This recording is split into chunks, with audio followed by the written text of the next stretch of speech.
What would you do if a stranger demanded you give up your place, not just a seat, but your hard-earned right to be there? On a crisp October morning at JFK Airport, Dr. Ayanna Brooks faced that question, and her answer would spark a moment that changed hearts, ignited conversations, and reminded the world that dignity isn't negotiable. This is a story of courage, confrontation, and the power of standing your ground. If it moves you, join us at Athijos Life Vestries, hit like, share this tale, and subscribe to keep these powerful narratives alive. Let's see how far this story travels. The air bit at Ayanna's fingertips as she stepped from a taxi at Terminal 4. At 34, she carried herself with the quiet strength of someone who'd fought for every milestone. Her dark green wool coat hugged her frame, and her leather satchel held a worn copy of Their Eyes Were Watching God. After months of emergency surgeries and lectures, she'd earned this Miami vacation. 5 days of sun, sand, and silence. No pagers, no proving herself. Just peace. The terminal buzzed. Families dragged suitcases. Executives barked into phones. Announcements droned. Ayanna moved through it, her boarding pass scanned. First class, C2A. A window seat. A rare splurge for a woman who grew up in a Brooklyn apartment where her mother, a nurse, counted pennies.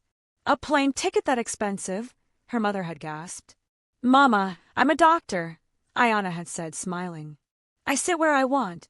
At the gate. She sipped coffee, watching the crowd. A couple bickered over a passport. An elderly man in a wheelchair chatted with a gate agent. A boy, 8, with tousled hair and a Spider-Man backpack, darted past his father, a man in a navy suit, polished but stressed. Ayanna's eyes lingered, then returned to her book. Her flight was called. The first-class cabin smelled of leather and promise, its seats a world away from economy rows. Ayanna settled into 2A, tucking her satchel and buckling her seatbelt. Outside, ground crew loaded luggage under a gray sky. She exhaled free. Then, you're in the wrong seat. Ayanna turned. The man from the gate, navy suit, sharp features, scowl, stood in the aisle. His son, Ethan, clutched a tablet behind him. The man's tone was a command, not a question. I'm sorry, Ayanna said, steady. This is 2A, he said, pointing. My son needs the window. Move. Ayanna's fingers tightened on her book. She knew her seat. Sir, this is my seat. 2A, I'm not moving. The man, Richard, narrowed his eyes. Early 40s, expensive watch, monogram cufflinks, he oozed entitlement. My son's a kid. He wants the window. You understand. Ethan shifted, eyes down. Ayanna saw his discomfort, but held Richard's gaze. I understand he's a child, but I paid for the seat. It's mine. The cabin hushed. A woman in 1B paused her typing. An older man in 3C adjusted his glasses. Tension thickened, strangers holding their breath. Richard scoffed loud. It's always about power with people like you.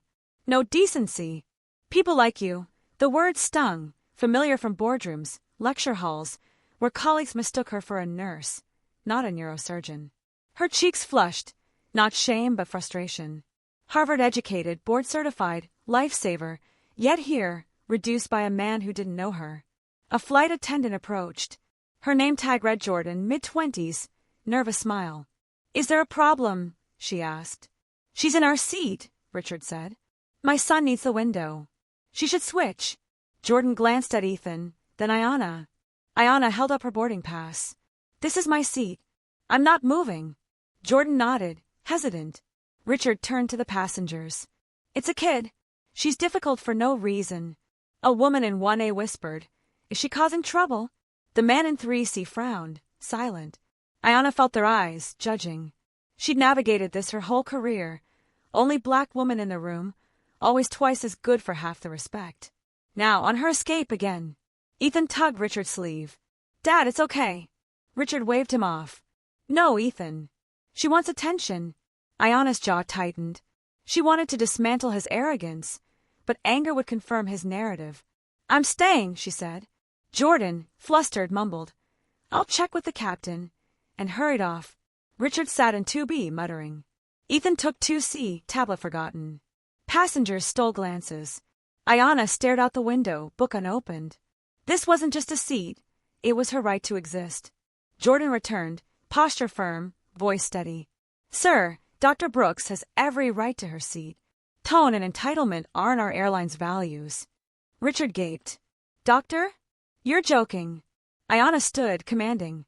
Not joking. Harvard-educated, board-certified neurologist. And no, I'm not moving. Silence.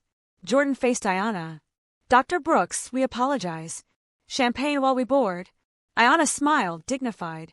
Lovely. Richard's face paled. The woman in 1A shook her head, disgusted. The man in 3C nodded at Ayanna. Ethan looked between them, curious. Jordan leaned to Richard. Sir, if you speak to another passenger like that, you'll be removed. Ayanna settled back. Heart racing, resolve firm. She'd won, but it felt hollow. How many more battles? As the plane taxied, Ethan whispered, being a doctor's cool. My mom's won. Ayanna softened. You've got a great role model. The plane lifted off, air lighter. Ayanna sipped champagne, Richard silent. She was weary, tired of defending her place, her worth. But she felt seen. Supported. Enough for now. Mia, in 1B, a tech entrepreneur, tweeted. Black woman in first class told to move for a kid. Stood her ground. Flight attendant backed her. Follow at @TheJonesLifeStories for stories of courage. Like, share, subscribe. Her followers retweeted, thousands engaging.